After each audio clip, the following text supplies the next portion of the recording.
దేవుని బిడ్డలు అర్థం చేసుకున్నది. ఇది చాలా ఇంపార్టెంట్. ఆయన పరిశుద్ధమైన శరీరము, ఆయన పరిశుద్ధమైన రక్తమును భుజించుటకు మనం అందరం ఇక్కడ కూడి ఉన్నాం. అందుచేత ప్రభు యొక్క శరీరమును, ప్రభు యొక్క రక్తమును తీసుకోవడానికి సిద్ధంగా ఉన్నాను అన్నవారు మీ కుడి చేతిని ఆకాశం వైపు, ప్రభు వైపు ఎత్తి, ప్రభువా, ఒకవేళ నేను ఈ నెలలో ఎక్కడైనా పడిపోయి ఉన్నట్లయితే, ఒకవేళ నేను ఎక్కడైనా దురలవాట్లకు దూరమైనట్లయితే, ఒకవేళ నీ సన్నిధికి రాలేక, నీ సన్నిధిలో వాక్యం వినలేక నేను దూరమైనట్లయితే నన్ను క్షమించు. ఇదిగో స్తుతించండి కొద్ది క్షణము.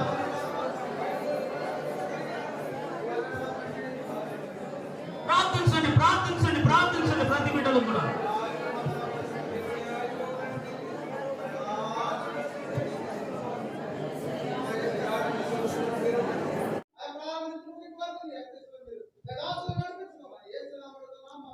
Praise the Lord. కూర్చోండి, కూర్చోండి. హల్లెలూయా, స్తోత్రం. ప్రతి ఒక్కరు కూర్చోండి. దేవుని మాటలు వినటానికి ముందు ప్రతి ఒక్కరు కూర్చోండి.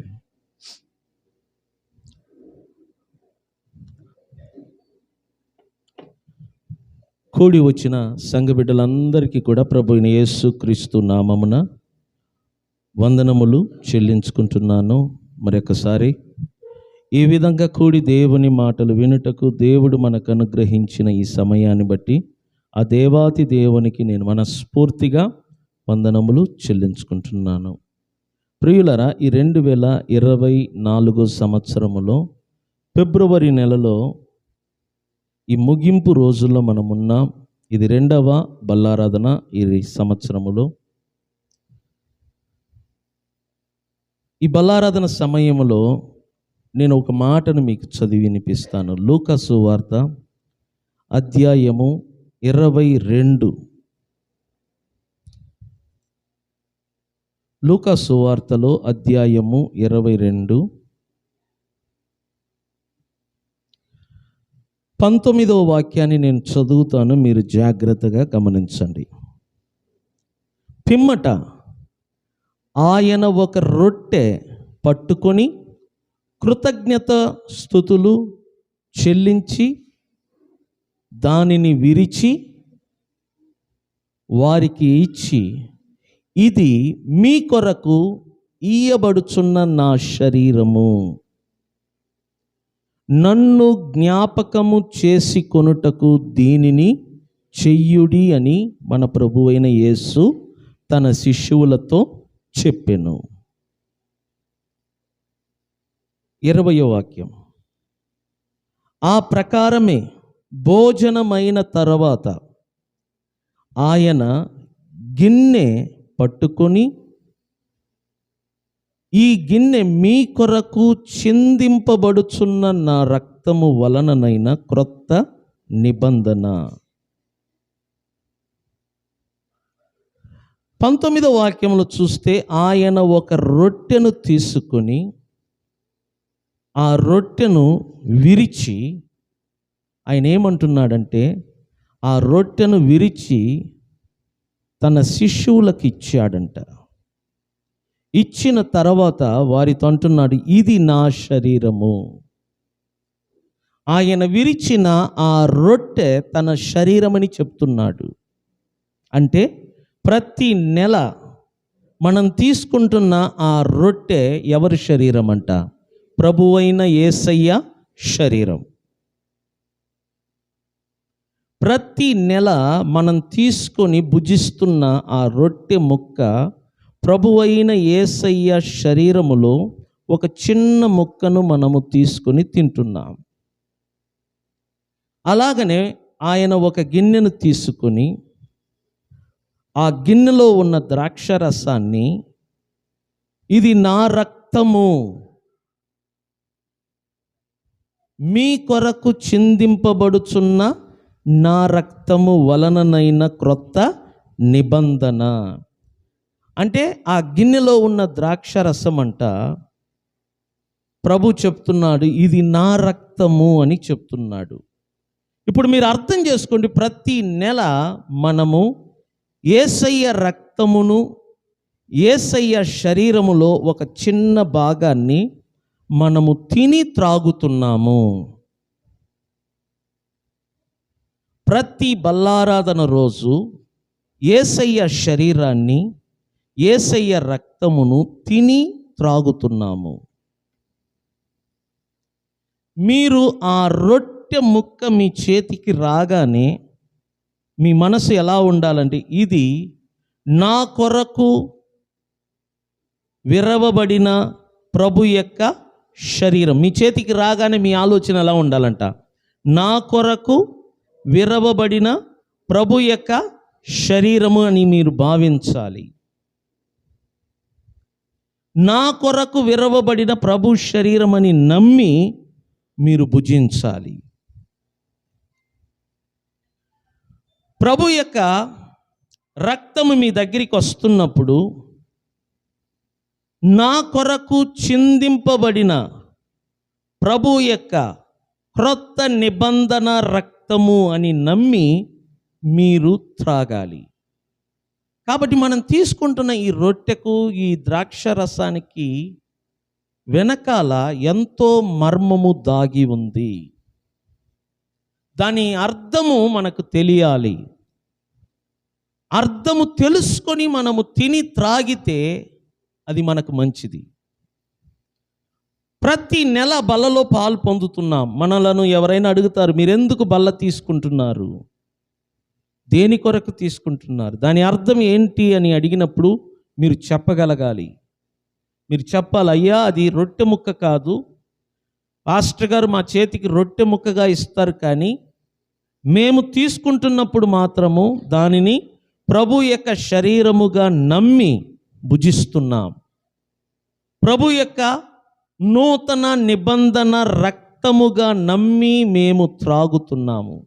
కాబట్టి మా కంటికి అది రొట్టె ముక్కగాను ద్రాక్షరసముగా కాదు. మా కంటికి మా నమ్మకం ఏంటంటే అది ప్రభు యొక్క శరీరముగాను ప్రభు యొక్క రక్తముగాను మేము భుజిస్తున్నాము, మేము త్రాగుతున్నాము. ఈరోజు మనము తినబోయేది, త్రాగబోయేది ప్రభు యొక్క శరీరము, ప్రభు యొక్క రక్తము. ప్రభు శరీరం అంట పరిశుద్ధమైనది, ప్రభు యొక్క రక్తం అంట ఎంతో పరిశుద్ధమైనది. ఆయన పుట్టినప్పుడు పాపరహితుడుగా జన్మించాడు, పాపము లేనివాడుగా పుట్టాడు. ప్రభు శరీరములో కానీ, ప్రభు రక్తములో కానీ, ప్రభు యొక్క ఆత్మలో కానీ, ప్రభు యొక్క జీవములో కానీ పాపం అనేదే లేదు. ఎందుకంటే దేవదూత ఏమని చెప్పాడంటే, పుట్టబోవువాడు పరిశుద్ధుడు, పుట్టబోవువాడు పరిశుద్ధుడు. పరిశుద్ధుడు యేసు. పరిశుద్ధుడుగా జన్మించాడు, పరిశుద్ధుడుగానే జీవించాడు, పరిశుద్ధుడుగానే బ్రతికాడు, పరిశుద్ధుడుగానే ఈ లోకములో ఆయన ప్రజల ఎదుట జీవించాడు. ప్రభు అడిగాడు ఒక సందర్భములో, నాలో పాపము ఉన్నదని మీలో ఎవరైనా నిరూపించగలరా అని అడిగితే ఒక మానవుడు కూడా ముందుకు రాలేదు నిరూపించటానికి. ఎందుకంటే ఆయనలో వెతికిన పాపము అనేది కనబడేది కాదు, దొరికేది కాదు. అంత పవిత్రుడు, అంత పరిశుద్ధుడు.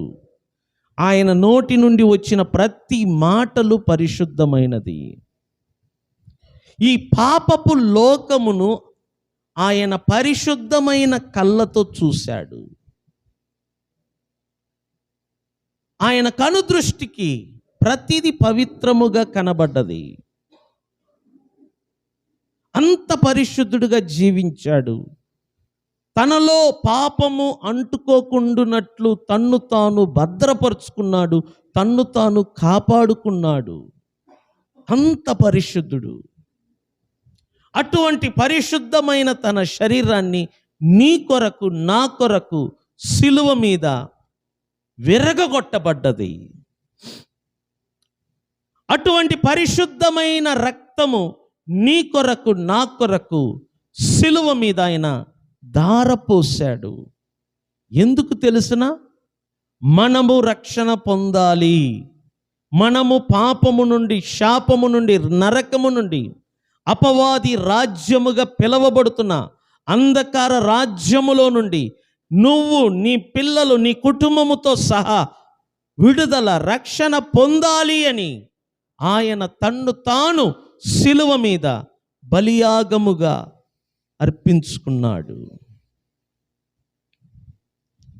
మనము విడుదల, రక్షణ పొందటానికి, మనము, మన బిడ్డలు, మన కుటుంబము సురక్షితంగా ఈ భూమి మీద జీవించటానికి తన శరీరాన్ని తాను విర్రగొట్టుకున్నాడు.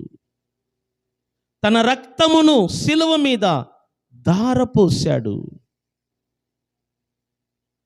ఒక వ్యక్తి ఇలా చెప్పాడు, ఈ భూమి మీద ఎవరి రక్తము, ఏ జాతి రక్తము ఈ భూమి మీద ఎక్కువగా కార్చబడ్డది అని ప్రశ్నిస్తేనంట, అందుకు ఒక వ్యక్తి అన్నాడంట, యూదుల రక్తము ఈ భూమి మీద అత్యధికముగా ఈ నేల మీద కార్చబడ్డది. అందులో యేసయ్య రక్తం, ఆయన రక్తం అంట ఈ నేల మీద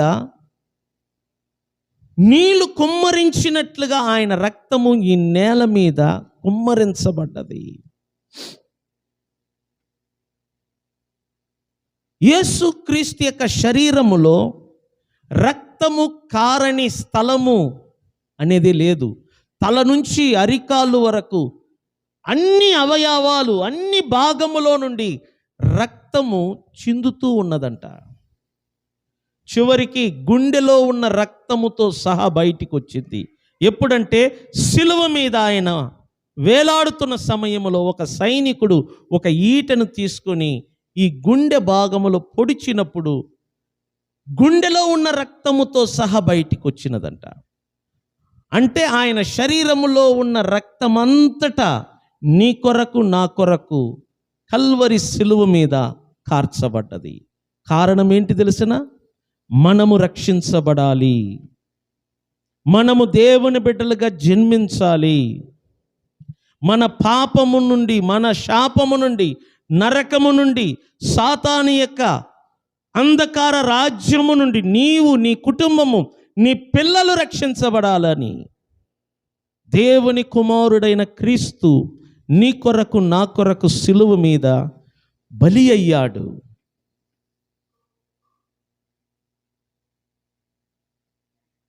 కాబట్టి ఆయన రక్తమును, ఆయన శరీరమును తీసుకోవటానికి సిద్ధపడిన మనల్ని మనం పరీక్షించుకోవాలి. తీసుకోవటానికి ముందు మనలను మనము పరిశోధించుకోవాలి. ఎందుకంటే ఎవరైనను అయోగ్యమైన మనసుతో దీనిని తీసుకుంటేనంట, ఒకటి వారికి బలహీనత ఏర్పడుతుంది, రెండు ఆ బలహీనత నిదానంగా రోగముగా మారుతుందంట, మూడు ఆ రోగము ముదిరి మరణము సంభవిస్తుంది. బలహీనత, రోగము, మరణము. ఫస్ట్ బలహీనత ఏర్పడుతుంది. బలహీనత అంటే వీక్నెస్ అన్నమాట. రెండవదిగా ఆ బలహీనత రోగముగా మారుతుంది. మూడవదిగా ఆ రోగము ముదిరినప్పుడు మరణము సంభవిస్తుంది. ఎప్పుడు అంటే అయోగ్యమైన మనసుతో ఎవరైనా ఈ బల్లలో పాలు పొందితే, అయోగ్యమైన మనసుతో ఎవరైనా ఆయన రక్తమును, ఆయన శరీరమును భుజించి త్రాగితే తర్వాత వాళ్ళకు కలిగే ఎఫెక్ట్ ఏంటంటే ఆ శరీరానికి బలహీనత ఏర్పడుతుంది. ఆ బలహీనత నిదానంగా రోగముగా ముదురుతుంది. రోగము ముదిరిన తర్వాత మరణము సంభవిస్తుంది. అందుకే పౌలు అంటాడు, మీలో అనేకులు బలహీనులుగాను రోగులుగాను ఉంటున్నారు.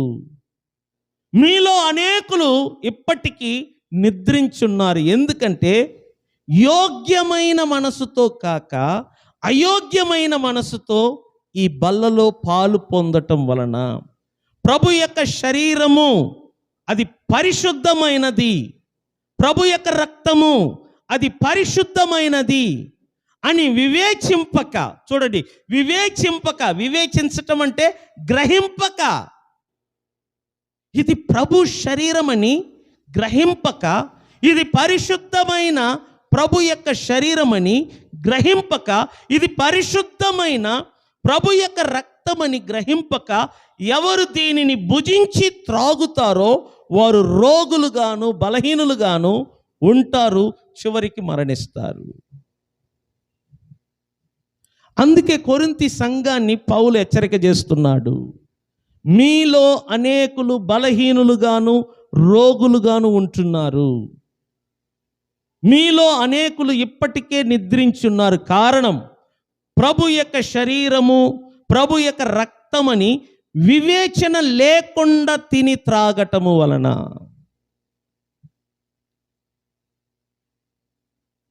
అందుకే బల్ల తీసుకోవటానికి ముందు చాలా నిన్ను నువ్వు పరిశోధించుకోవాలి. యవనస్తులు కానీ, స్త్రీలు కానీ, పురుషులు కానీ, ఈ ఎఫెక్ట్ ఒక శరీరానికే కాదు, కుటుంబానికి కూడా దెబ్బ తగులుద్ది. ఈ ఎఫెక్ట్ కొన్నిసార్లు పిల్లలకు దెబ్బ తగులుద్ది. నేను చెప్తూ ఉంటాను, తల్లిదండ్రులు చేసే తప్పులంట పిల్లలకి శాపంగా మారుతుందంట.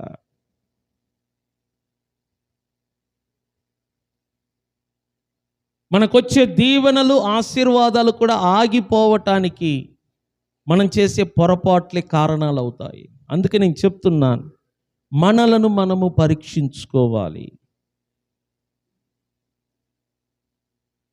దేవుని ఎదుట నిన్ను నువ్వు పరిశోధించుకో.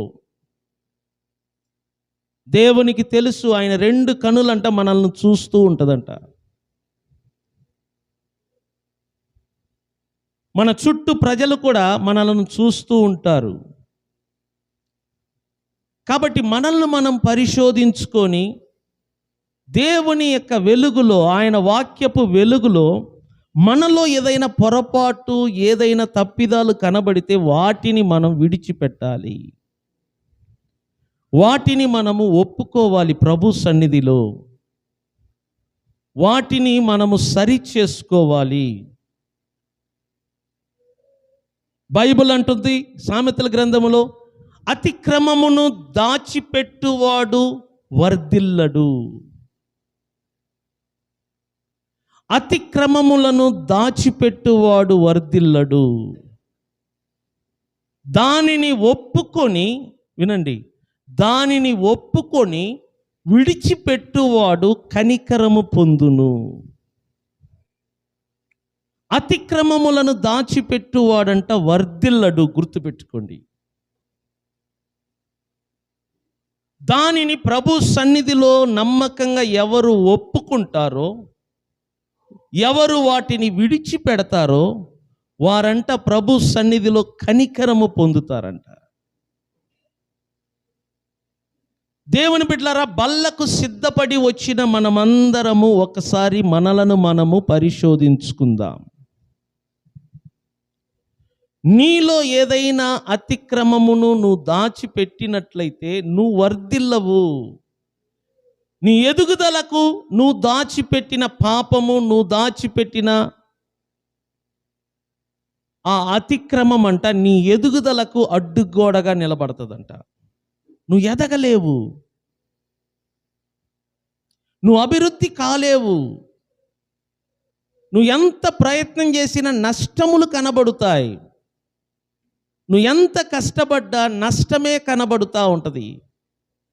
నువ్వు ఎంత పని చేసినా నీకు నష్టమే కనబడుతుంది. కారణం ఏంటంటే నువ్వు దాచిపెట్టే అతిక్రమము. ప్రభు సన్నిధిలో దానిని గుర్తించి, దానిని ఒప్పుకొని, దానిని విడిచిపెట్టినట్లయితే ప్రభు కనికరము చూపుతాడు.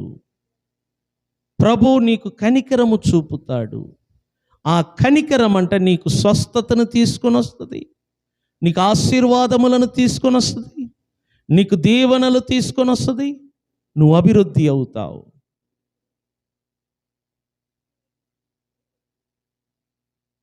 బల్లకు సిద్ధపడిన దేవుని బిడ్డలారా, నిన్ను నువ్వు పరిశోధించుకో. ఆయన పరిశుద్ధుడు, ఆయన రక్తము పరిశుద్ధమైనది, ఆయన శరీరము పరిశుద్ధమైనది. అపవిత్రమైన నీ పెదవులతో ఆయన రక్తమును త్రాగిన, అపవిత్రమైన నీ నోటితో ఆయన పరిశుద్ధమైన శరీరమును భుజించిన, అది నీకు ఎఫెక్ట్ అన్నమాట.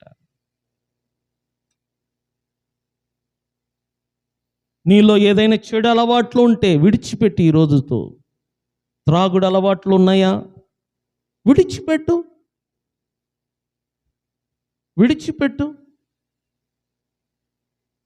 వాటిని ఒప్పుకొని విడిచిపెట్టు. బైబిల్ అదే చెప్తుంది, వాటిని ఒప్పుకొని విడిచిపెట్టు. ప్రభువా, నాకు త్రాగుడు అలవాటు ఉంది, నాకు సిగరెట్ అలవాటు ఉంది, గాలికి తిరిగే అలవాటు ఉంది నాకు. అటువంటి అలవాట్లు ఉంటే విడిచిపెట్టు. చూడండి, నీ చేతిలో నిప్పును పట్టుకున్నావు అనుకో, ఆ నిప్పును విడిచిపెట్టకుండా అది నీ చేతిలో ఉన్నంత వరకు నీకే ప్రమాదం. ఎందుకంటే నిప్పు నిదానంగా నీ చేతిని కాల్చివేస్తుంది. అదేవిధంగా నువ్వు పట్టుకొని ఉన్న అతిక్రమము, పాపము, చెడు క్రియలు నిన్ను కాల్చివేస్తుంది. నెమ్మదిగా నీ కుటుంబాన్ని కాల్చివేస్తుంది. ఈరోజు కాకపోయినా రేపు, రేపు కాకపోయినా వచ్చే సంవత్సరం నిదానంగా ఆ పాపం అంట నిన్ను కాల్చివేస్తుందంట. దానిని విడిచిపెట్టు. అప్పుడు ప్రభు తన కనికరమును నీకును నీ కుటుంబానికి చూపిస్తాడు. విడిచిపెట్టు. బైబిల్ అంటుంది, యెహోవా యందు భయము భక్తి కలిగి ఉండటం అంటే చెడుతనమును విడిచిపెట్టటం అంట. దేవుని యందు భయము భక్తి కలిగి ఉండటం అంటే ఏంటో తెలుసా? చెడుతనమును విడిచిపెట్టటమే. నిజంగా ఒక వ్యక్తి దేవుని యందు ఏం కలిగి ఉన్నాడంట? భయము. ఇప్పుడు చూడండి, అమ్మో నాకు దేవుడు అంటే భయం, అమ్మో దేవుడు అంటే నాకు భక్తి అని మీ ముందు నటిస్తూ ఉంటాను, ఏ చెడును విడిచిపెట్టను. అంటే నాకు నిజంగా దేవుని మీద భయము లేదు, భక్తి లేదు. నిజంగా నాకు దేవుని మీద భయము భక్తి ఉంటే నేను ఖచ్చితంగా దేనిని విడిచిపెడతానంట? చెడుతనాన్ని. ఎవరు దేవుని మీద భయము భక్తి కలిగి ఉంటారో వారు చెడుతనమును విడిచిపెట్టాలి. చెడుతనమును విడిచిపెట్టిన వాళ్ళే నిజంగా దేవుని మీద భయము భక్తి కలిగి ఉంటారు. వారంట కీర్తనలు 128 అధ్యాయములో చెప్పినట్లుగా దేవుడైన యెహోవా వారిని ఆశీర్వదిస్తాడంట. స్తోత్రం చెప్పండి. చూడండి, 128 అధ్యాయములో ఒక్కసారి చదువుదాం. బైబిల్ తీయండి ఒక్కసారి. 128 అధ్యాయం కీర్తనలు.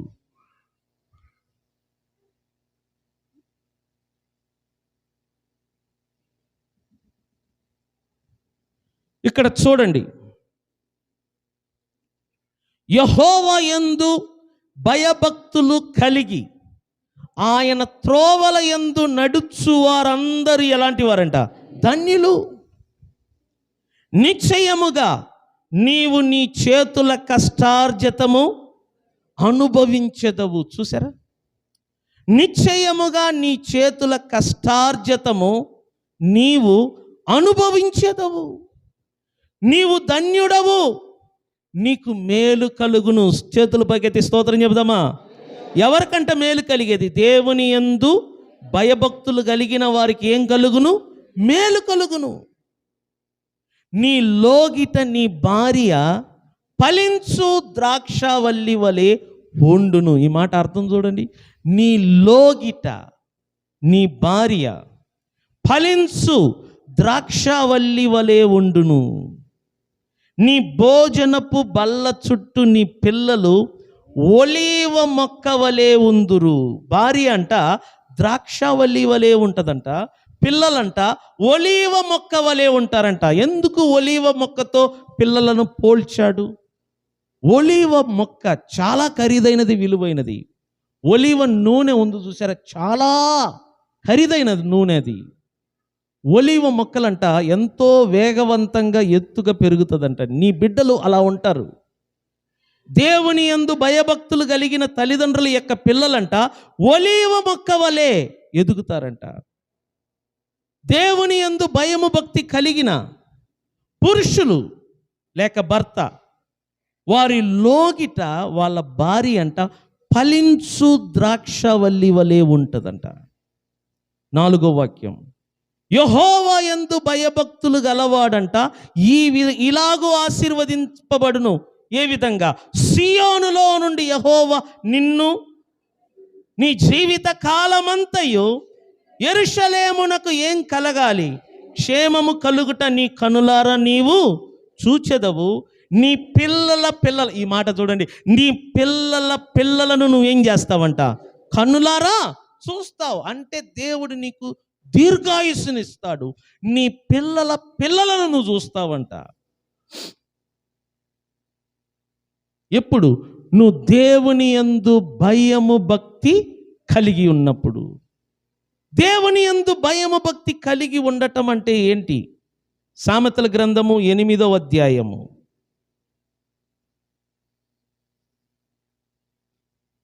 సామెతల గ్రంథము 8వ అధ్యాయములో చూడండి, 13వ వాక్యం రాసుకోండి. యెహోవా యందు, అందరు చెప్పండి, యెహోవా యందు భయభక్తులు కలిగి ఉండుట. దేనిని అసహించుకోవటం అంట. గట్టిగా చెప్పండి, దేనిని అసహించుకోవటం. స్వరమెత్తి చెప్పండి వెనకాల వాళ్ళు, దేనిని అసహించుకోవాలా? చెడుతనమును అసహించుకోవటం. ఏమిటి ఆ చెడుతనము? 1 గర్వము, 2 ఏంటంట అహంకారము, 3 ఏంటంట దుర్మార్గత, 4 ఏంటంట కుటిలమైన మాటలు. దేవునికి ఏమై ఉన్నదంట? అసహ్యమైనది. గర్వము, అహంకారము, దుర్మార్గత, కుటిలమైన మాటలు. వీటిని మనము అసహించుకోవాలి, వీటిని మనము విడిచిపెట్టాలి.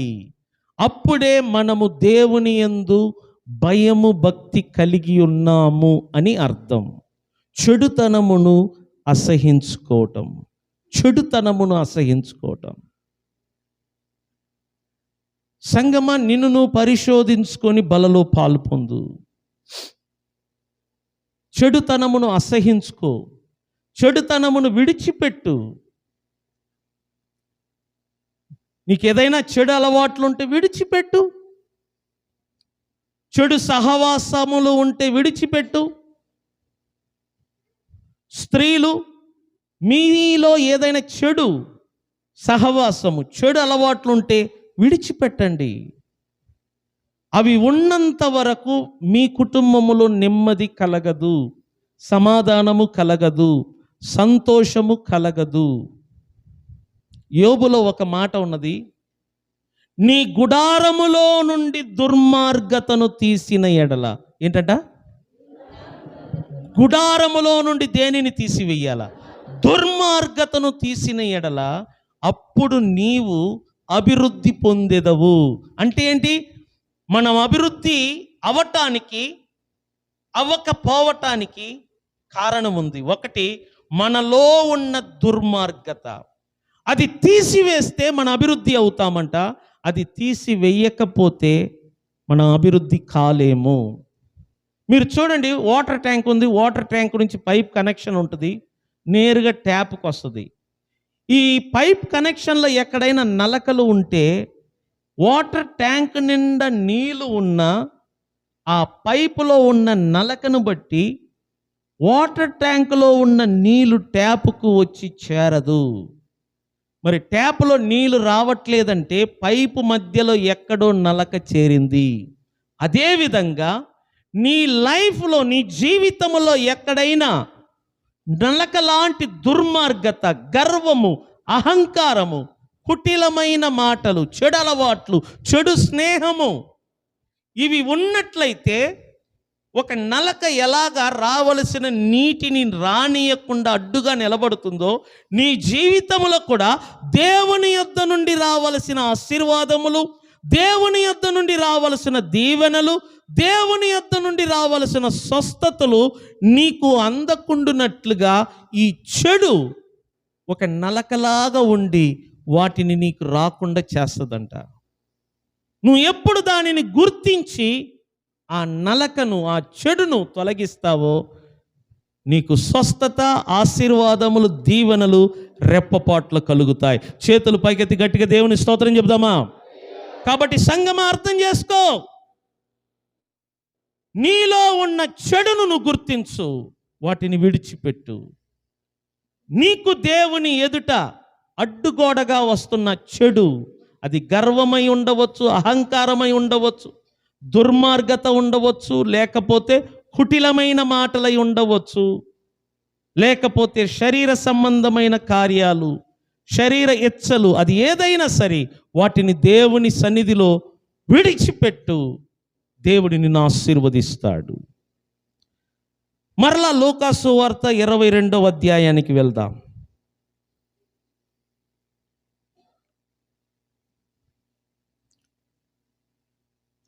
హల్లెలూయా, స్తోత్రములు తండ్రి.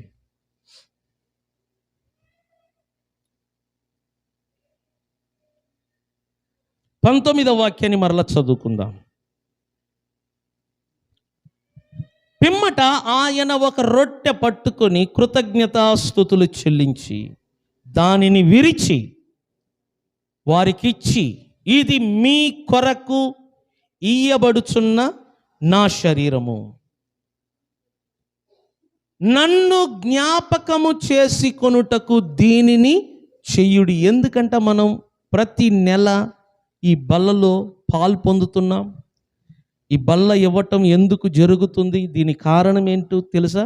ప్రభు చెప్పాడు, నన్ను జ్ఞాపకము చేసుకొనుటకు. ఎందుకంటే చెప్పండి, మాట్లాడండి. ఎందుకంట? వెనకాల ఉన్నవారు ఎందుకు బల్ల ఆరాధన సంఘములు ఏర్పాటు చేశారు? ఎందుకు ప్రతి విశ్వాసి, బాప్టిషన్ తీసుకున్న ప్రతి విశ్వాసులు సంఘములో కలుసుకొని ఈ బల్లలో పాలు పొందుతున్నారు? ఎందుకు? ప్రభు ఏం చెప్పాడు? మీరు దీనిని చేయునప్పుడల్లా నన్ను జ్ఞాపకము చేసుకొనుడి. ప్రభువును జ్ఞాపకము చేసుకోవటానికి మనం బల్లలో పాలు పొందుతున్నాం. చాలామంది బల్లను నిర్లక్ష్యం చేస్తారు. చాలామంది బాప్టిషన్ తీసుకొని బల్లారాధనలో పాలు పొందరు, బల్లను తీసుకోరు. వాళ్ళు చాలా నష్టపోతారండి. నేను చెప్తున్నాను, బల్ల చాలా ఇంపార్టెంట్. బల్ల కాదు, ఆ బల్లారాధనలో మనం తీసుకుంటున్న ఆయన శరీరము, ఆయన రక్తము మనకు చాలా అవసరం. ఖచ్చితంగా బల్ల తీసుకోవాలి. ఖచ్చితంగా ప్రభు శరీరాన్ని, ప్రభు రక్తమును మనము త్రాగాలి, భుజించాలి. ఎందుకంటే మీరు ఇంటికి వెళ్ళిన తర్వాత చదవండి, ఆయన రక్తమును, ఆయన శరీరమును తిని త్రాగుట వలన మనకు కలిగే లాభము. యోహాను సువార్త 6వ అధ్యాయం అంతటా మీరు చదివి చూడండి. నా శరీరమును తిని నా రక్తమును త్రాగువాడే నా యందు నిలిచి ఉంటాడంట. చూసారా? ఎవరు ప్రభు యొక్క శరీరమును తిని ప్రభు యొక్క రక్తమును త్రాగుతాడో వాడు ఎవరిలో నిలిచి ఉంటాడంట? ప్రభులో, యేసులో. అంటే ఇప్పుడు మీరు అర్థం చేసుకోండి, ఆయన శరీరమును తినకుండా, ఆయన రక్తమును త్రాగకుండా ఎవరు ఉంటున్నారు? వారందరూ ఎవరిలో నిలిచి ఉండరు? యేసులో నిలిచి ఉండరు. ప్రభు ఏమన్నాడు? నాలో నిలిచి ఉన్నవాడే బహుగా ఫలిస్తాడంట. నాలో నిలిచి ఉండని ప్రతి తీగను తండ్రి అయిన దేవుడు ఏం చేస్తాడంట? వాటిని తీసి బయట పారవేస్తాడు. అప్పుడు అర్థం చేసుకో, ఎంతమంది బాప్టిషన్ తీసుకొని బల్లలో పాలు పొందరో వారందరూ ఎంత ప్రమాదమైన స్థానంలో ఉన్నారో ఒకసారి చూడు. బాప్టిషన్ తీసుకున్న ప్రతి ఒక్కరు బల్లలో పాలు పొందాలి. ఒక్క నెల మిస్ కాకూడదు. మిస్ అయితే ఏమవుతుంది? నువ్వు తీగలో నుండి నువ్వు వేరవుతున్నావు. చెట్టులో నుండి తీగ వేరైతే ఆ తీగ అంట ఎండిపోతుందంట. అట్లాగనే ప్రభులో నుండి మనం వేరైతే మనము మానసికంగా, శారీరకంగా, ఆత్మీయంగా ఎండిపోతాం, దెబ్బతింటాం. ఎండిపోయిన ప్రతి తీగను దేవుడంట చెట్టులో నుండి తీసి పారవేస్తాడంట. పారవేయబడిన తీగలు ఎండిపోయి నిదానంగా అగ్నికి గురి అవుతుంది, కాల్చివేయబడుతుంది. అందుకే నేను చెప్తున్నాను, ప్రతి విశ్వాసి బలలో పాల్పొందాలి. నువ్వు బలలో పాల్పొందకపోతే ప్రభులో నిలిచి ఉండలేవు. ప్రభు అన్నాడు, నా శరీరమును నా రక్తమును త్రాగి తినువాడే నా యందు నిలిచి ఉండును. ఎవరు నా శరీరమును నా రక్తమును త్రాగుదురో వారిని నేను అంత్య దినములలో లేపుతానని ఆయన వాగ్దానం చేసి ఉన్నాడు. స్తోత్రం చెప్పండి. మీరు ఇంటికి వెళ్ళి చదవండి 6వ అధ్యాయం యోహాను సువార్త. ఆయన రక్తమును ఆయన శరీరమును తిని త్రాగుట వలన మన కలిగే లాభాలేంటో ఆ 6వ అధ్యాయములో రాయబడి ఉన్నది. ఒక చోట ఇంకొక మాట రాయబడి ఉన్నది, నా రక్తమును త్రాగి నా శరీరమును తినువాడు నిత్య జీవము గలవారంట.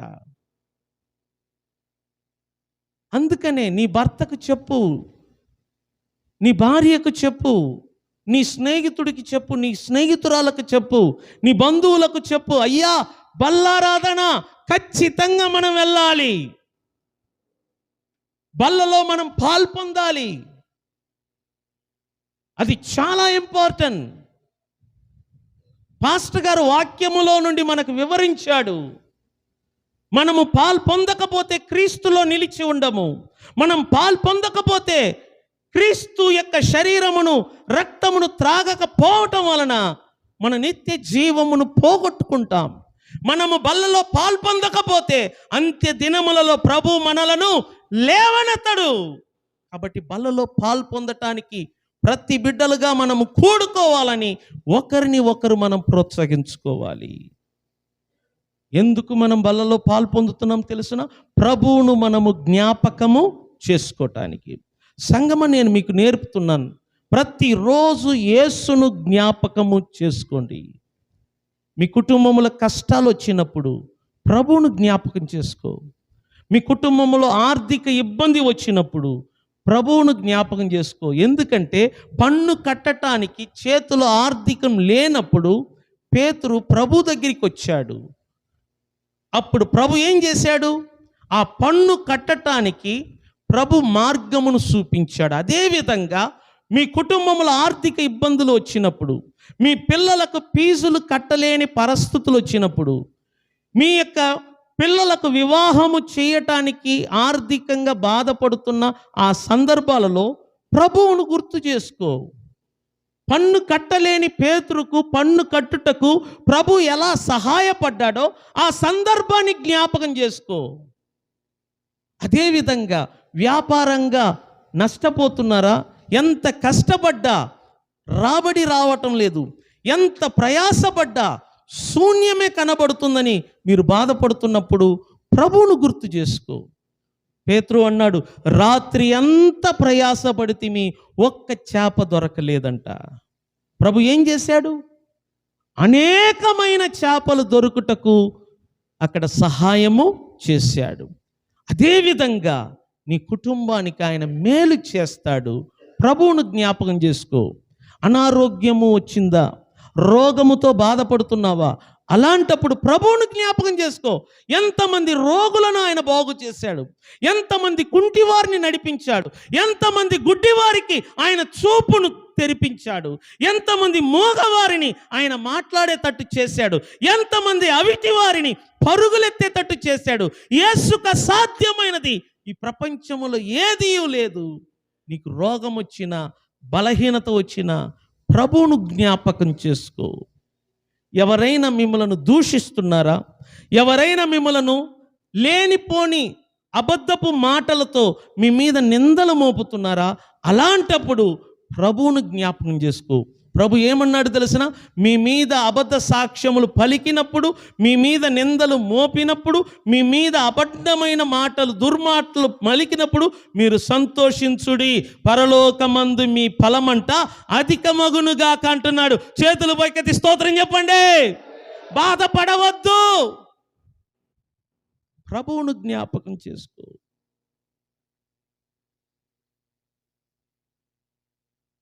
మీ దగ్గర రవ్వంత డబ్బు ఉంటుంది, కానీ పని విస్తారంగా ఉంటుంది.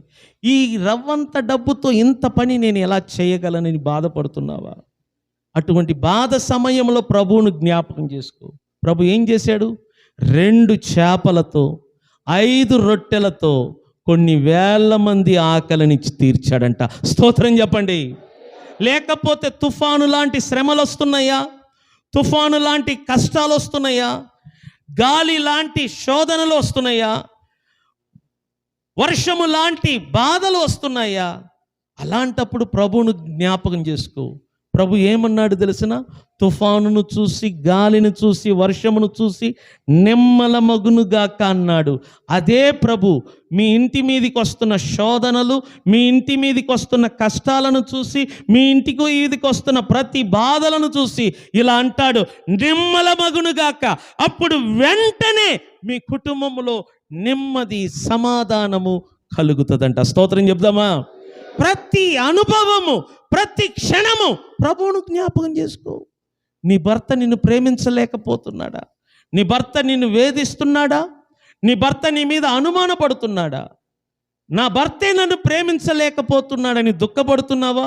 అటువంటి అనుభవం నీకు ఉంటే ప్రభువును జ్ఞాపకం చేసుకో. ఎందుకంటే ప్రభువు నిన్ను ప్రేమిస్తున్నాడు. బైబిల్ అంటుంది, ఆయన నిన్ను ప్రేమించి మీరు పరిమళ తైలముగా ఉండుటకు, పరిమళ వాసనగా ఉండుటకు తన్ను తాను సిలువ మీద బలియాగముగా అప్పగించుకున్నాడు. ప్రభు ప్రేమ నిజమైనది. ప్రభువును జ్ఞాపకం చేసుకో. నీ తల్లిదండ్రులు నిన్ను ప్రేమించలేకపోతున్నారా? నీ తోబుట్టులు నిన్ను ప్రేమించలేకపోతున్నారా? బాధపడవద్దు. ప్రభువుని జ్ఞాపకం చేసుకో. ప్రభువే నిన్ను ప్రేమించి మీరు పరిమళ వాసనగా ఉండుటకు ఆయన బలి అయ్యాడు. పిల్లలకు వివాహం చేయటానికి ఆర్థికం లేదని బాధపడుతున్నావా? కొద్ది డబ్బుతో నేను వివాహం ఎలా చేయగలను అని నువ్వు ఆలోచిస్తున్నావా? అటువంటి ఆలోచన నీకుంటే ప్రభువును జ్ఞాపకం చేసుకో. ఎందుకంటే రసము కరువైన ఆ కానాను విందులో ప్రభు పిలవబడ్డాడు. ప్రభు వచ్చి అక్కడ అద్భుతం చేశాడు. అక్కడ ఉన్న ప్రజలందరూ ఆశ్చర్యపడినట్లుగా తన నామాన్ని మహిమపరుచుకున్నాడు. అదే ప్రభువును నువ్వు జ్ఞాపకం చేసుకుంటే నీ పిల్లల వివాహములకు కూడా ఆయన అద్భుత ఆశ్చర్య కార్యాలను చేయబోతున్నాడు. నమ్మిన వారు 2 చేతులు పైకెత్తి గట్టిగా స్తోత్రములు చెల్లించండి. ప్రభు ఒక్కడే సమస్తము ఈ భూమి మీద చేయగలడు. నీకు కానీ, నీ కుటుంబానికి కానీ, నీ పిల్లలకు కానీ ఏదైనా చేయగలడు. నువ్వు ఆయనను జ్ఞాపకం చేసుకో. మనుషులను నమ్మవద్దు. నేను చెప్తున్నాను, ఒకటే గుర్తుపెట్టుకోండి, మనుషులను నమ్మవద్దు, అధికారులను నమ్మవద్దు, ప్రభుత్వాలను నమ్మవద్దు. ప్రతిదీ కూడా కుప్పకూలిపోయే రోజులు. ఎవరిని కూడా నమ్మవద్దు. ప్రభువు మాత్రమే సింహాసనములో యుగయుగాలు తరతరాలు కూర్చొని ఉంటాడంట. ఈ భూమిలో ఉన్న ప్రతి సింహాసనములో మనుషులు కూర్చుంటారు, లేస్తూ ఉంటారు, మారుతూ ఉంటారు. కానీ ఆకాశము అనబడుతున్న ఆ సింహాసనములో దేవుడంట యుగయుగాలు కూర్చొని ఆయన బిడ్డలైన మనకు సహాయము చేస్తాడంట. అప్పు బాధల్లో ఉన్నావా? కష్టాల్లో ఉన్నావా? వేదనలో ఉన్నావా? పిల్లలకు ఫీజు కట్టలేని పరిస్థితిలో ఉన్నావా? ఇంటిని ప్రారంభించాను, దానిని ముగించలేను అని దుఃఖపడుతున్నావా? నేను ఎంత ఈజీగా ఈ పనులు చేస్తున్నానో తెలిసిన. నన్ను చాలామంది అడుగుతారు, ఎలా చేస్తున్నా? నాకైతే కష్టమే అనిపించట్లేదు. ఎందుకంటే నేను బరువు మోస్తే నాకు కష్టం అనిపిస్తుంది. నేను నా బరువును, నా భారమును ప్రభు మీద మోపుతున్నాను. ఆయన నన్ను ఆదుకుంటున్నాడు. నాకు ఈ బరువు పెద్ద కష్టంగా లేదు, సులువుగా ఉన్నది. అందుకే నేను ఇసుకు చెందను, నన్ను నేను కలవరపరుచుకోను, నన్ను నేను బాధ పెట్టుకోను. ఎందుకు తెలిసిన? మీకు ఒక వాక్యం చూపిస్తాను. హెబ్రీలకు రాసిన పత్రిక అధ్యాయం 12.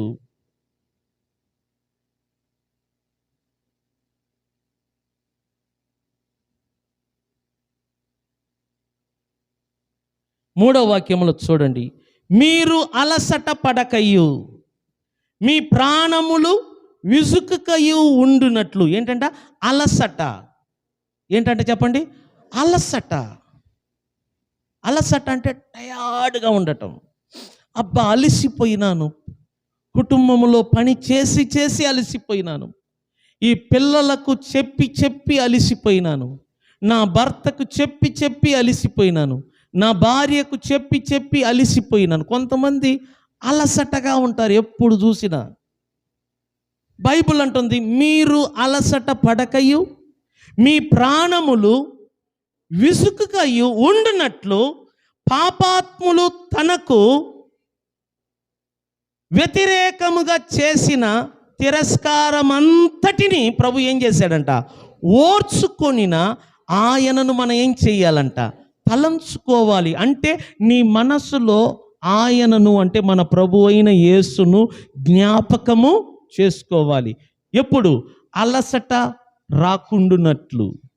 ఇసుకు, కొంతమంది అలసట, ఇసుకు, ఆడవాళ్ళు ఇసుకుతూ ఉంటారు, ప్రతిదానికి ఇసుక్కుంటారు. ఇసుకోవటం అంటే ఏంటి? పద్దాకనా చిన్నదానికి పెద్దదానికి ఇసుక్కుంటారు. పిల్లల మీద ఇసుక్కుంటారు, భార్య మీద ఇసుక్కుంటారు, భర్త మీద ఇసుక్కుంటారు. స్త్రీలారా, పురుషులారా, ఇసుకోవటం వలన నీకు మంచి జరగదు. అలసటగా ఉండటం వలన నీకు మంచిది జరగదు. నీకు ఎప్పుడు అలసట కలుగుతుందో, నీ ప్రాణమునకు ఎప్పుడు విసుగు కలుగుతుందో అప్పుడు ప్రభువును జ్ఞాపకము చేసుకో. అప్పుడు చూడు, నీ అలసట, నీలో ఉన్న విసుగు, ఇవన్నీ దూరం అవుతుందంట. దేవుని బిడ్డలు ఎప్పుడు సంతోషంగా ఉండాలి. ఒక యవనస్తుడు ఒక ఆయనను ఇలా ప్రశ్నించాడు. నిన్నటి రోజు నేను వీడియోలో చూసి, ఆయన తమిళియను, పిహెచ్డి స్కాలర్ అన్నమాట. ఈయన అడుగుతున్నాడు, నేను ధనవంతుడు అవ్వాలంటే ఏం చెయ్యాలి? ధనము నా ఇంట్లో పెరగాలంటే ఏం చెయ్యాలి? నా ఇంట్లో ఎప్పుడు కొదువు లేకుండా డబ్బులు నిండి ఉండాలంటే నేనేం చెయ్యాలి అని ఒక ప్రశ్న అడిగాడు. అందుకు ఆయన అన్నాడు నవ్వుతూ, ఎల్లప్పుడూ సంతోషంగా ఉండను. ఇతను షాక్ అయ్యాడు. అంటే నా ఇంట్లో డబ్బులు పెరగాలన్నా, నా ఇంటి నిండా ఎప్పుడు డబ్బులు నిండి ఉండాలన్నా, నా ఇంట్లో రాబడి పెరగాలంటే ఆయన ఇచ్చిన సమాధానం ఏంటి చెప్పండి? ఎలా ఉండాలంట? సంతోషంగా ఉండన్నాడంట.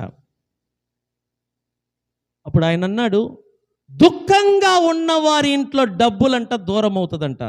దుఃఖము, ఏడుపు ముఖము. కొంతమంది ఇసుక్కుంటూ ఉంటారు, అలసటగా ఉంటారు, ఏడుపు ముఖం పెడుతూ ఉంటారు. ఆ ఇంట్లో దరిద్రం ఉంటుంది, రోగం ఉంటుంది, వెలుతురు ఉండదు. ఎవరు సంతోషంగా ఉంటారో, అన్నిటినీ ఎవరు సంతోషంగా తీసుకుంటారో, అన్నిటినీ ఎవరు సంతోషంగా తట్టుకుంటారో ఆ ఇంట్లో ఆరోగ్యము, నెమ్మది, సమాధానము, ఐశ్వర్యము, ధనము నిండి ఉంటుందంట. నీ ఇంట్లో డబ్బులు నిండి ఉండాలంటే, నీ ఇంటి నిండా ఐశ్వర్యము నిండి ఉండాలంటే, నీ ఇంటి నిండా రాబడి పెరగాలంటే నువ్వు సంతోషంగా ఉండాలి. పౌలు అదే చెప్పాడు, ఎల్లప్పుడూ ప్రభునందు ఆనందించుడు. ఎలా ఉండాలంట మనము? చెప్పండి, ఎలా ఉండాలంట మనము? ఎల్లప్పుడు ఎలా ఉండాలంట? సంతోషంగా ఉండాలా. ఎల్లప్పుడు సంతోషంగా ఉండాలా, ఎల్లప్పుడు ఆనందంగా ఉండాలా. అప్పుడంట రాబడి పెరుగుద్దంట, కుటుంబంలో ఐశ్వర్యము పెరుగుద్దంట, కుటుంబంలో నెమ్మది పెరుగుద్దంట, కుటుంబంలో సమాధానం పెరుగుద్దంట. ఎందుకంటే వారిలో అలసట ఉండదు, వారిలో విసుగు ఉండదు, వారు ఎల్లప్పుడూ సంతోషంగా ఉంటారు. హృదయము ఎప్పుడు సంతోషంగా ఉంటుందో అప్పుడు వారికి కావలసిన ప్రతిదీ వారిని ఎత్తుకొని వస్తుంది. నేను చెప్తున్నా, నీ కుటుంబంలో రాబడి పెరగాలంటే, నీ కుటుంబంలో ధనధాన్యం పెరగాలంటే, నీ కుటుంబంలో ఐశ్వర్యం పెరగాలంటే మీ లోపల ఉన్న అలసట, ఇసుకు, దుఃఖము, బాధ తీసివేయండి. లోపల సంతోషంగా ఉండండి. ప్రతి క్షణము ఆనందంగా ఉండండి, ప్రతి క్షణము సంతోషంగా ఉండండి. ప్రతి క్షణము మీరు హ్యాపీగా గడిపినట్లయితే మీ అవసరతలన్నిటిని దేవుడే తీరుస్తాడు. మిమ్మల్ని వెతుక్కొని వస్తుంది రాబడి, మిమ్మల్ని వెతుక్కొని వస్తుంది ఆరోగ్యం, మిమ్మల్ని వెతుక్కొని వస్తుంది ప్రతి ఐశ్వర్యము. ఆయన ఒకే మాట చెప్పాడు, ఎల్లప్పుడూ సంతోషంగా ఉండు. అప్పుడు నీ రాబడి పెరుగుద్ది, నీ కుటుంబంలో ఐశ్వర్యం పెరుగుద్ది, నీ ఇంటి నిండా ధనధాన్యములు నిండి ఉంటుందంట. సంతోషము. స్త్రీలు మీకు సంతోషమా? ఎప్పుడు చూసినా ముఖాన్ని చూడు అలసటగా మార్చుకుంటారు. ఎప్పుడు చూసిన ముఖములో ఇసుకు కనబడుతుంది. అబ్బా వద్దగా, అబ్బా కొంచెం నీళ్ళు ఇవ్వమ్మని భర్తడి, అబ్బా ఇప్పుడే కదా నీళ్ళు ఇచ్చింది. కొంచెం టీ ఇవ్వమ్మా, ఇప్పుడే కదా టీ ఇచ్చింది. కొంచెం అన్నం పెట్టమ్మా, ఇప్పుడే కదా టిఫిన్ తిన్నది. తొందరగా రెడీ అవ్వమ్మా గుడికి, అబ్బా ఇప్పుడే కదా గుడికి పోయి వచ్చింది. ఎప్పుడు పోయినా ఆదివారం. ఇసుకు, గుడికి రావాలంటే ఇసుకు, కానుకలు వేయాలంటే ఇసుకు, దశమ భాగం ఇవ్వాలంటే ఇసుకు, ఇసుకు ఇసుకు ఇసుకు ఇసుకు. బైబిల్ అంటది నీ ప్రాణమునకు ఇసుకు, నీ ప్రాణమునకు అలసట వచ్చిందనుకో నీ ఇంటి చుట్టూ దరిద్రం ఉంటుంది. కొంతమంది తొందరగా లెయ్యరు, కొంతమంది ఇంటి చుట్టూ ఊడ్చుకోరు, కొంతమంది ఇంటిని శుభ్రంగా పెట్టుకోరు, కొంతమంది ఇంటి చుట్టూ దరిద్రం ఉన్నట్టుగా ఇంటి లోపల కూడా దరిద్రంగా ఉంటుంది. అది ఇసుకు అన్నమాట, అలసట.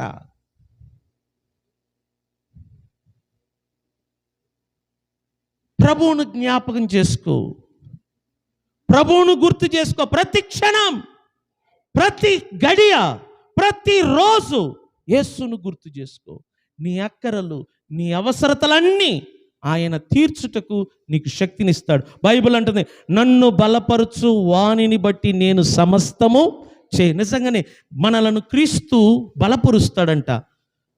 ఇంటిని కట్టుకోవటానికి దేవుడు బలపరుస్తాడు. పిల్లలకు వివాహం చేయటానికి దేవుడు నన్ను బలపరుస్తాడు. కుటుంబానికి కావలసిన వాటిని సంపాదించుకోవటానికి దేవుడు మనల్ని బలపరుస్తాడు. ఆ బలము చేత మనము సమస్తమును చెయ్యగలము. నమ్మిన వారు స్తోత్రం చెప్పండి. నేనైతే అద్భుతాలు నమ్ముతానండి. దేవుడు అద్భుతాలు చేస్తాడు, దేవుడు ఆశ్చర్యకార్యాలు చేస్తాడు. నా కష్టము, నా బలాన్ని నేను ఎప్పుడు నమ్మను, దేవుని నమ్ముతాను. ఎందుకంటే మన కష్టము, మన బలం అంట ఎందుకు పనికిరాదంట. దేవుడు మన పక్షంగా ఉండి సహాయం చేస్తాడు, మనలను బలపరుస్తాడు సమస్తమును చెయ్యటానికి. నేను ముగిస్తున్నాను.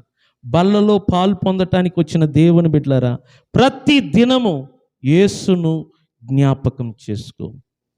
నీ పరిస్థితులు ఎలా ఉందో నాకు తెలీదు, నీ కుటుంబ స్థితిగతులు ఎలా ఉందో నాకు తెలీదు, నువ్వు ఏ పరిస్థితిలో జీవిస్తున్నావో నాకు తెలియదు. స్త్రీలు, మీరు సంతోషంగా ఉంటేనే మీ ఇంట్లో ఆర్థికం, మీ కుటుంబంలో మేలులు జరుగుతాయి. మీరు ముచ్చు మొఖాలు వేసుకొని, ముఖాన్ని ముడుచుకొని శవాల్లాగా ఉంటే మీకు దరిద్రం మీరే. నేను సీరియస్గా చెప్తున్నా, మీ ఇంటికి దరిద్రము మీరే. ఆడవాళ్ళకి నేను చెప్తున్నా, మీకు మీరే దరిద్రులు. నవ్వుతూ ఉండండి. మీరు ఒక్కసారి ఈ ఫోటోలు తీసి చూడండి, ఒక్క ఫేస్ కట్ కూడా నవ్వుతూ లేదు,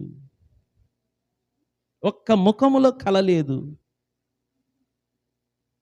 గేదైనా కనీసము గడ్డి తినేటప్పుడు నోరు ఇలా ఇలా అంటదంట, అట్ట కూడా అంటలేదు. గేద కన్నా దరిద్రం. నేను నిజం చెప్తాను, పురుషులు మీరు ఎంత కష్టపడి పనికి వెళ్ళి ఇంటికి రండి, నీ భార్య ముఖములో నవ్వు కనబడకపోతే నీకు దరిద్రం. అది అప్పుడు కూడా నవ్వరు చూడు.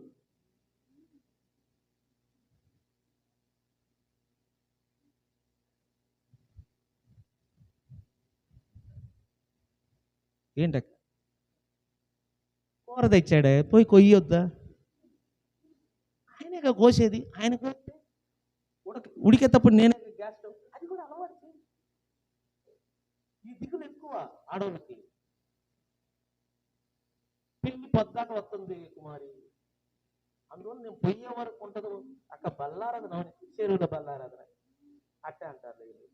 అదేంటి నెక్కచ్చు మాంసం, కేజీ మాంసం తెచ్చాడు మీ అన్న, అది రెండో పోయిందో మళ్ళీ నేను పోయి చూడాలి, దానికి మనం మోద తీయాలి, వెళ్ళి చూడాలి, అంత పని.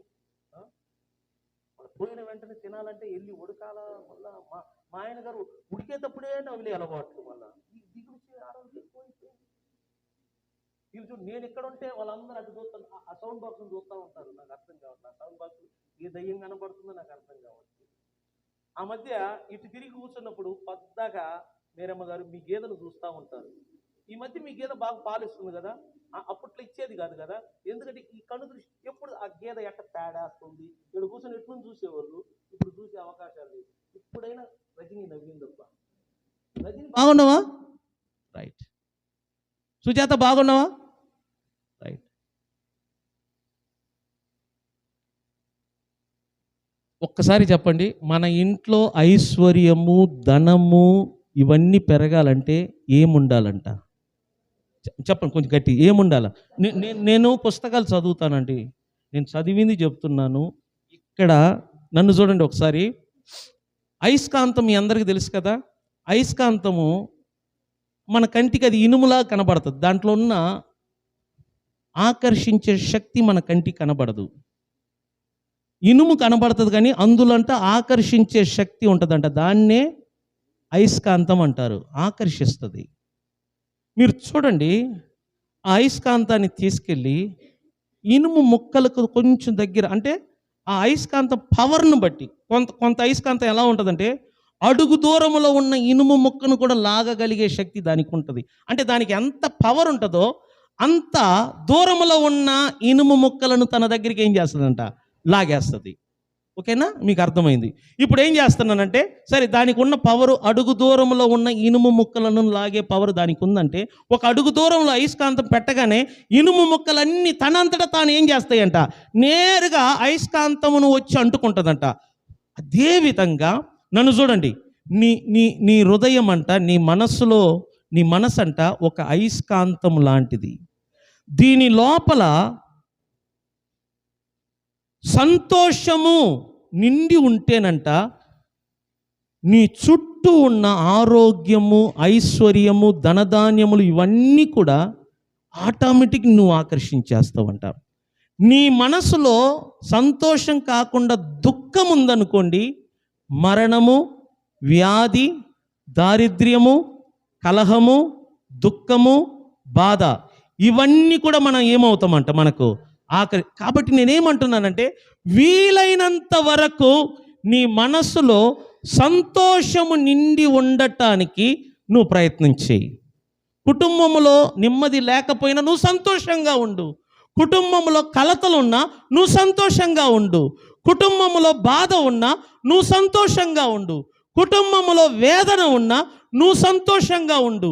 ఎందుకంటే బైబిల్ చెప్తుంది, మీరు ఎల్లప్పుడూ ప్రభునందు ఎలా ఉండాలంట, సంతోషంగా ఉండు. ఎందుకు ఆ మాట రాయబడి ఉందంటే, మీ లోపల సంతోషం ఉంటేనే మీరు ఐశ్వర్యము, ధనము, ధనధాన్యములను మీరు మీ దగ్గరికి ఆకర్షించుకోగలరు. మీరు దుఃఖంగా ఉంటే మాత్రం ఏ మంచిది కూడా మీ కుటుంబంలో జరగదు. మీ అందరికీ మేలులు జరగాలి. మీ కుటుంబంలో ధనధాన్యములు, మీ కుటుంబంలో ఐశ్వర్యము నిండి ఉండాలని దేవుడు కోరుతున్నాడు. ఒక దైవజనుడిగా నేను మనస్ఫూర్తిగా కోరుతున్నాను. మీరు కోరినట్లయితే మీ మనసులో ఉన్న దుఃఖాన్ని, బాధను, భయమును, చింతను తీసివేసి ఆ ప్రభువును గుర్తు చేసుకొని సంతోషంగా గడపండి.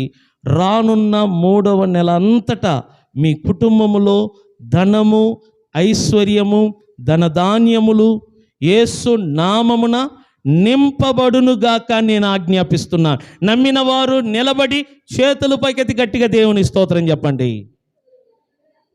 నిలబడి గట్టిగా, నేను నమ్ముతున్నాను, రానున్న మార్చి నెలలో మా కుటుంబములో ఐశ్వర్యము, మా కుటుంబములో ధనము, మా కుటుంబములో ధనధాన్యములు యేసు నామమున నింపబడును గాక నేను ఆజ్ఞాపిస్తున్నాను. మీరు నమ్మినట్లయితే గట్టిగా స్తోత్రం చెప్పండి.